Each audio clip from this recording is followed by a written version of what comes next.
महाभारत की सबसे शर्मनाक घटना है द्रौपदी चीरहरण। इस घटना के वक्त द्रौपदी के पांचों पति खुद सभा में मौजूद थे, लेकिन फिर कुछ ऐसा हुआ जिसने सब लाचार थे। लेकिन फिर कुछ ऐसा हुआ जिसने साबित कर दिया कि एक जीव और ईश्वर के बीच विश्वास का संबंध सबसे मजबूत है। तो आइए जानते हैं आखिर द्रौपदी के किस श्राप के कारण उस भारी सभा में चीरहरण हुआ। अगर आप हमारे चैनल पर पहली बार आए हैं तो चैनल को सब्सक्राइब करें, वीडियो को लाइक और शेयर करें और बेल आइकन को जरूर दबा दीजिएगा ताकि ऐसी ही जानकारी वाली वीडियोस आप सबको मिलती रहे। जब धर्मराज युधिष्ठिर कौरवों से जुए में अपना सब कुछ हार गए और द्रौपदी को भी दांव पर लगाकर हार गए, तब दुर्योधन ने अपने भाई दुशासन को द्रौपदी को बीच सभा भवन में लाकर उसके वस्त्र उतारने का आदेश दिया।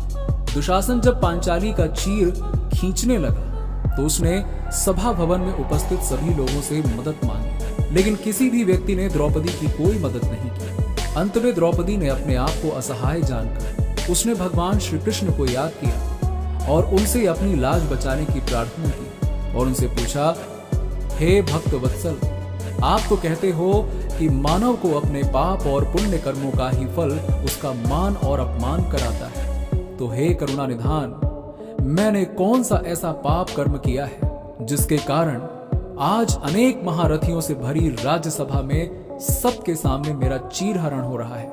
तब भगवान ने द्रौपदी को उसके पूर्व जन्म का स्मरण कराया। एक कथा के अनुसार अपने पूर्व जन्म में द्रौपदी एक राजकुमारी थी। एक दिन जब द्रौपदी अपनी सखियों के संग गंगा स्नान करने के लिए जा रही थी तो उसने देखा कि गंगा में एक संत स्नान कर रहे थे और उनके अंग वस्त्र गंगा के किनारे रखे हुए थे। ये देखकर द्रौपदी को शरारत करने का विचार उनके मन में आया और उसने अपनी सखियों के साथ मिलकर उस संत के अंग वस्त्र एक स्थान पर छिपा दिए और चुपचाप किसी दूसरी घाट पर स्नान करने के लिए चली गई। स्नान करने के पश्चात अपनी सखियों के साथ हंसते हुए और आमोद प्रमोद करते हुए द्रौपदी अपने महल को चली गई। इधर जब संत गंगा स्नान करने के उपरांत जल से बाहर आए तो अपने वस्त्र गंगा तट पर ना पाकर परेशान हो गए और इधर उधर खोजने लगे।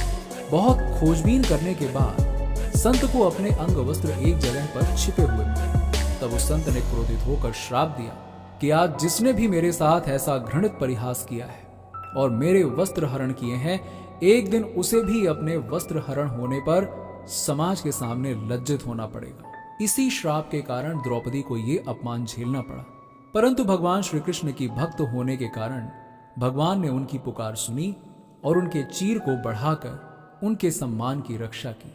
तो आज की वीडियो में बस इतना ही। अगर आप हमारे चैनल पर पहली बार आए हैं तो हमारे चैनल को सब्सक्राइब करके बेल आइकन जरूर दबा दीजिएगा ताकि आपको ऐसी ही ज्ञान से भरी बातें मिलती रहें।